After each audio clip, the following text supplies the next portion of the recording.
127-page court filing in April. It was unsealed just this Friday by the Foreign Intelligence Surveillance Court that the FBI improperly used warrantless searches against Americans 278,000 times in 1 year in 2021.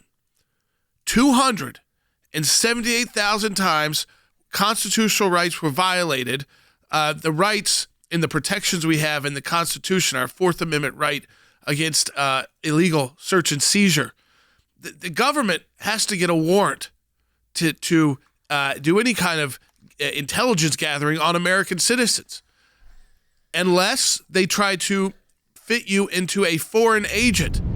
They misutilized a law which is to target foreign nationals, to target Americans, to spy on this is what they're admitting to, 278,000 times without a warrant, they spied on the American people. This should outrage the right and the left. These are the kind of stories that really do affect the American people, and you really can see what's happening behind the scenes when you have this 270,000 plus times that the FBI spied on American citizens without a warrant, without a reason, just because, like, for some reason they supported a certain political candidate, or on the other side, which we don't even know if that's a Republican or Democrat, or on the other side of this argument, they were part of the George Floyd protest. Regardless, guess what? We think it's egregious and we think it's ridiculous that this would happen in our country. The reason why DOJ and Merrick Garland and Joe Biden gets up there and says domestic violent extremism, not fentanyl, is the most dangerous threat to America, even though fentanyl is the number one killer between Americans 18 to 45.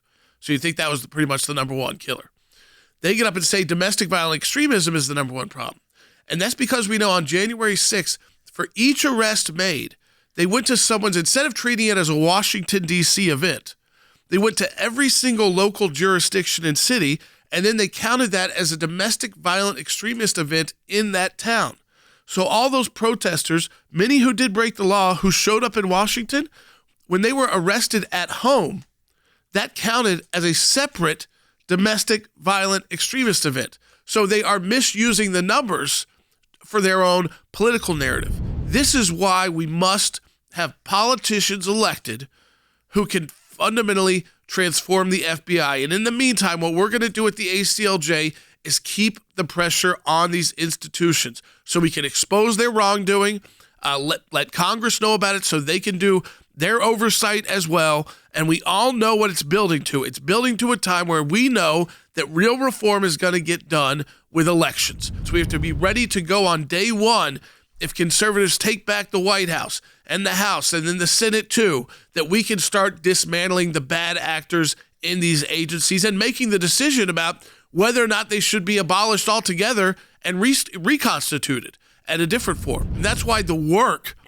is so critical right now. We have to be prepared to hit the ground running, to take these deep state agencies apart. They're going to continue to abuse us. They're going to continue to abuse our constitutional rights and trample on them. 300,000 Americans should not be spied on without a warrant by the FBI. That is living in a police state. That is like living in a dictatorship, and it cannot be allowed in the United States. And it's certainly not a filing error. This is done intentionally. We're getting to the bottom of it at the ACLJ.